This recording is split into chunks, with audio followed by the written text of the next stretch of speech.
सभी हदें पार कर चुके हैं। उसने अपने ही देशवासियों पर क्रूरता का पंजा फैलाया था और देश के ताने बाने को छिन्न विच्छिन्न करने का पाप किया था। आदरणीय सभापति जी, सरकारों को गिराना, मीडिया को दबाना, हर कारनामे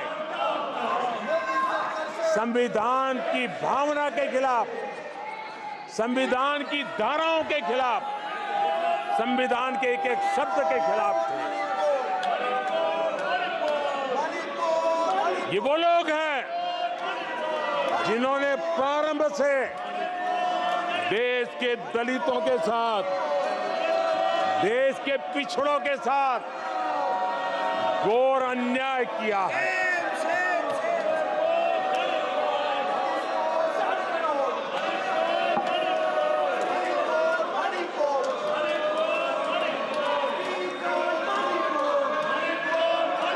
आदरणीय सभापति जी,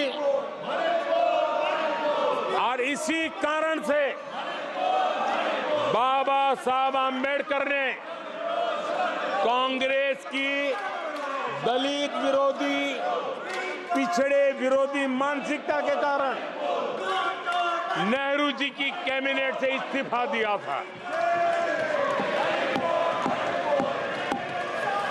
उन्होंने पर्दाफाश किया था कि कैसे नेहरू जी ने दलितों, पिछड़ों के साथ अन्याय किया और बाबा साहब आम्बेडकर ने कैबिनेट से इस्तीफा देते समय जो कारण बताए थे, वो कारण इनके चरित्र को दर्शाते हैं।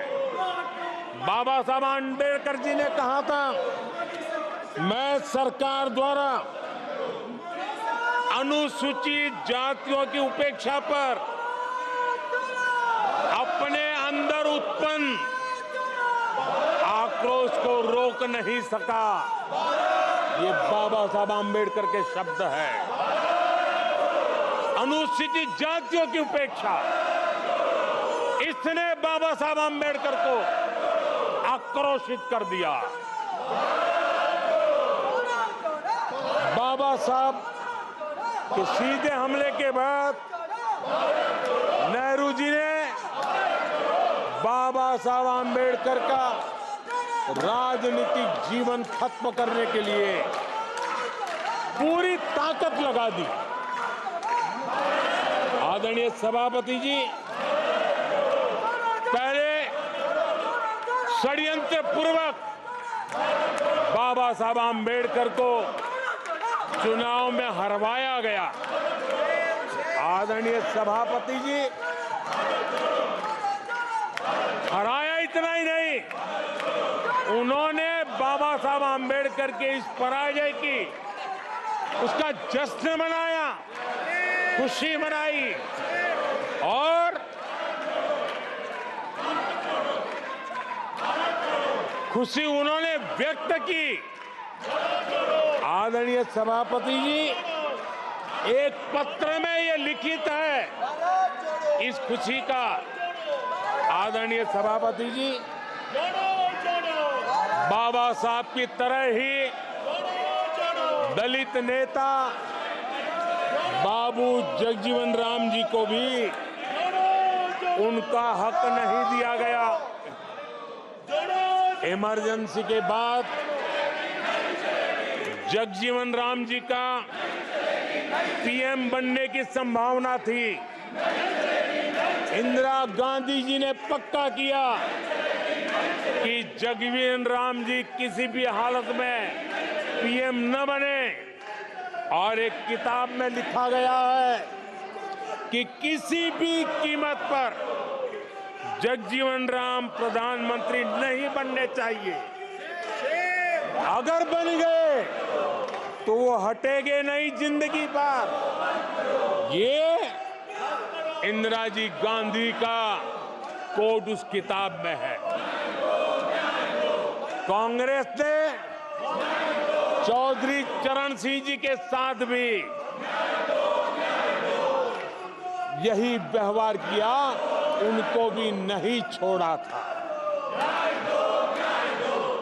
पिछड़ों के नेता, कांग्रेस पार्टी के अध्यक्ष, बिहार के सपूत सीताराम केसरी के साथ भी अपमानित व्यवहार करने का पाप इसी कांग्रेस ने किया। आदरणीय सभापति जी, कांग्रेस पार्टी प्रारंभ से ही आरक्षण की घोर विरोधी रही है। नेहरू जी ने तो मुख्यमंत्रियों को चिट्ठी लिख करके साफ साफ शब्दों में आरक्षण का विरोध किया था। कांग्रेस के एक प्रधानमंत्री श्रीमती इंदिरा गांधी जी ने मंडल कमीशन का रिपोर्ट ठंडे बक्से में सालों तक दबाए रखा था। आदरणीय सभापति जी, कांग्रेस पार्टी के तीसरे प्रधानमंत्री श्रीमान राजीव गांधी, और जब विपक्ष में थे उनका सबसे लंबा भाषण आरक्षण के खिलाफ था। वो आज भी संसद के रिकॉर्ड में उपलब्ध है। और इसलिए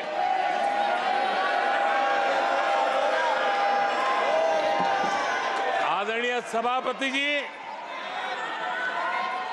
मैं आज एक गंभीर विषय पर आपका और देशवासियों का ध्यान आकर्षित करना चाहता हूं। कल जो हुआ,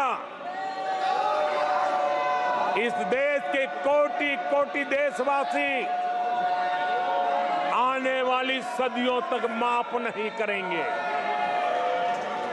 आदरणीय सभापति जी, 131 साल पहले, 131 ईयर पहले स्वामी विवेकानंद जी ने शिकागो में कहा था, मुझे गर्व है कि मैं उस धर्म से आता हूं जिसने पूरी दुनिया को सहिष्णुता और वैश्विक स्वीकृति सिखाई है। 131 साल पहले हिंदू धर्म के लिए विवेकानंद जी ने अमेरिका के शिकागो में दुनिया के दिग्गजों के सामने कहा था। आदरणीय सभापति जी, हिंदू सहनशील है, हिंदू अपनत्व को लेकर के जीने वाला समूह है। इसी कारण भारत का लोकतंत्र, भारत की इतनी विविधताएं, उसका वैविध्य की विराटता आज उसी के कारण पनपी है और पनप रही है। आदरणीय सभापति जी, गंभीर बात है कि आज हिंदुओं पर झूठा आरोप लगाने की साजिश हो रही है, गंभीर षड्यंत्र हो रहा है।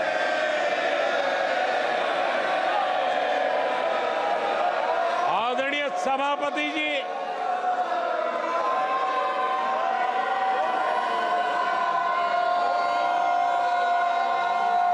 आदरणीय सभापति जी,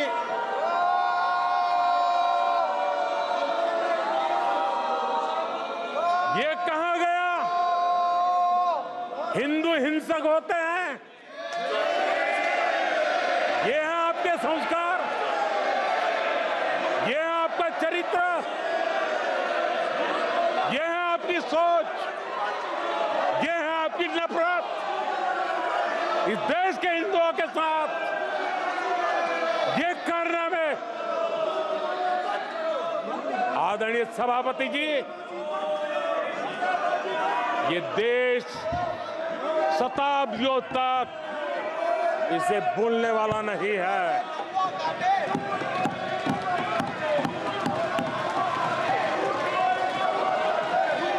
कुछ दिन पहले हिंदुओं में जो शक्ति की कल्पना है, उसके विनाश की घोषणा की गई थी।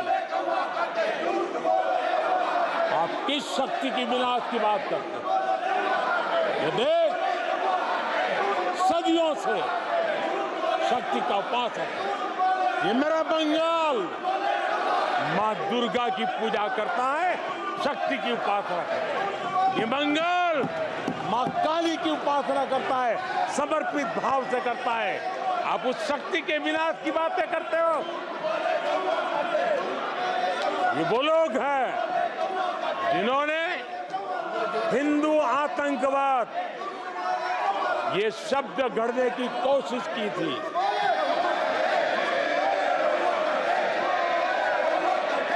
इनके साथी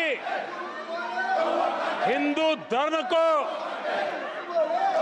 उसकी तुलना डेंगू, मलेरिया ऐसे शब्दों से करें और ये लोग तालियां बजाएं, ये देश कभी माफ नहीं करेगा। आदरणीय सभापति जी, एक सोची समझी रणनीति के तहत इनका पूरा इकोसिस्टम, हिंदू परंपरा, हिंदू समाज, इस देश की संस्कृति, देश की विरासत, इसको नीचा दिखाना, उसे गाली देना, उसे अपमानित करना, हिंदुओं का मजाक उड़ाना, इसे फैशन बना दिया है और उसको संरक्षण देने का काम अपने राजनीतिक स्वार्थ के लिए ऐसे तत्व कर रहे हैं। आदरणीय सभापति जी,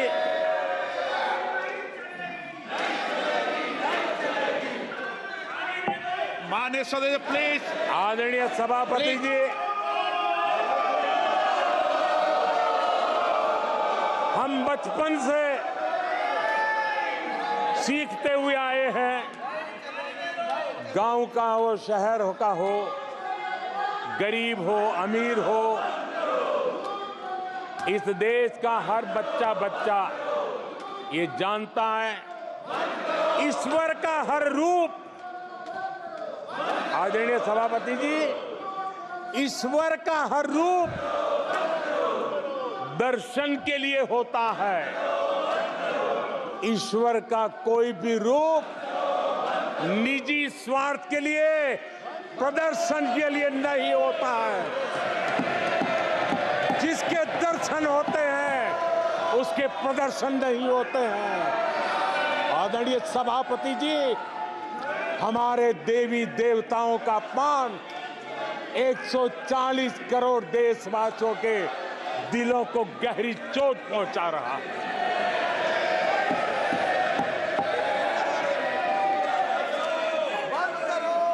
निजी राजनीतिक स्वार्थ के लिए ईश्वर के रूपों का इस प्रकार से खेल, आदरणीय सभापति जी, ये देश कैसे माफ कर सकता है?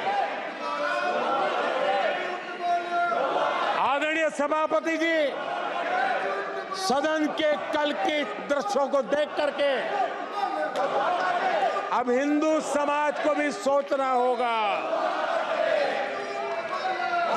क्या ये अपमानजनक बयान संयोग है या कोई प्रयोग की तैयारी है?